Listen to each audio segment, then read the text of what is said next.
প্রথমে আমি বাংলাদেশ জামাতে ইসলাম এবং তার নেতৃবৃন্দকে আন্তরিকভাবে ধন্যবাদ জানাচ্ছি। আজকে আমাকে, আমার সাথে আমার নেতৃবৃন্দকে এবং আমার সাথে আমার সফর সঙ্গীবৃন্দকে এই ইফতার মাহফিলে দাওয়াত দেওয়ার জন্য।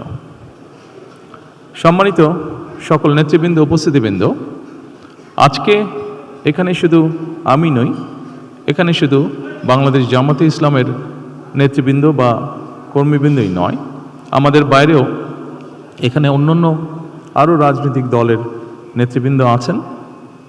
এখানে আরও অন্যান্য সমাজের অন্যান্য বিভিন্ন স্তরের বিভিন্ন সম্মানিত ব্যক্তিবর্গ উপস্থিত আছেন আজকের এই ইফতার মাহফিলে। আজকে আমরা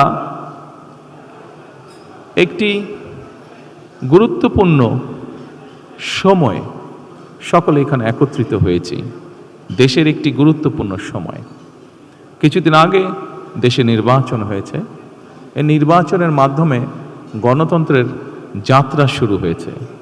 যে গণতন্ত্রের জন্য বাংলাদেশের মানুষ প্রায় এক যুগেরও বেশি সময় ধরে অকাতরে জীবন দিয়েছে, বিভিন্ন অত্যাচার, নির্যাতন, গুম, খুনের শিকার হয়েছে। এত ত্যাগের বিনিময়ে আমরা আজকের এই গণতন্ত্রের যাত্রা, যেটি সূচনা হচ্ছে বা হয়েছে নির্বাচনের মাধ্যমে, সেটির সুযোগ পেয়েছি। এই ত্যাগের মাধ্যমে, এই আত্মত্যাগের মাধ্যমে হাজারো মানুষের অত্যাচার, লক্ষ মানুষের নির্যাতনের মাধ্যমে আমরা আমাদের বাক, ব্যক্তি স্বাধীনতা, গণতান্ত্রিক অধিকার চর্চার সুযোগ আমরা ফিরে পেয়েছি। সেজন্যই প্রথমেই আসুন আমরা আল্লাহর দরবারে শুকরিয়া আদায় করি। সম্মানিত উপস্থিতিবৃন্দ, বাংলাদেশের মানুষ আজকে অনেক প্রত্যাশা নিয়ে, অনেক আকাঙ্ক্ষা নিয়ে, অনেক আশা নিয়ে আমাদের সকলের দিকে তাকিয়ে আছে, বিশেষ করে রাজনৈতিক দলগুলোর দিকে তাকিয়ে আছে।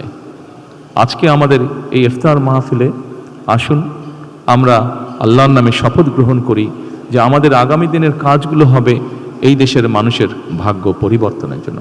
আসুন আমরা আল্লাহর দরবারে সেই রহমত চাই যার মাধ্যমে আল্লাহ আমাদেরকে এই দেশের মানুষের ভাগ্য পরিবর্তনের জন্য, এই দেশের ভাগ্য পরিবর্তনে কাজ করার তৌফিক আমাদেরকে আল্লাহ তাআলা দিবেন। পরিশেষে আমি আবারও বাংলাদেশ জামাতে ইসলাম এবং জামাতে ইসলাম নায়েবে আমির শফিক সাহেব সহ সকল নেতৃবৃন্দকে আন্তরিক ধন্যবাদ জানাচ্ছি আজকে এখানে আমাদেরকে দাওয়াত দেওয়ার জন্য। আসসালামু আলাইকুম।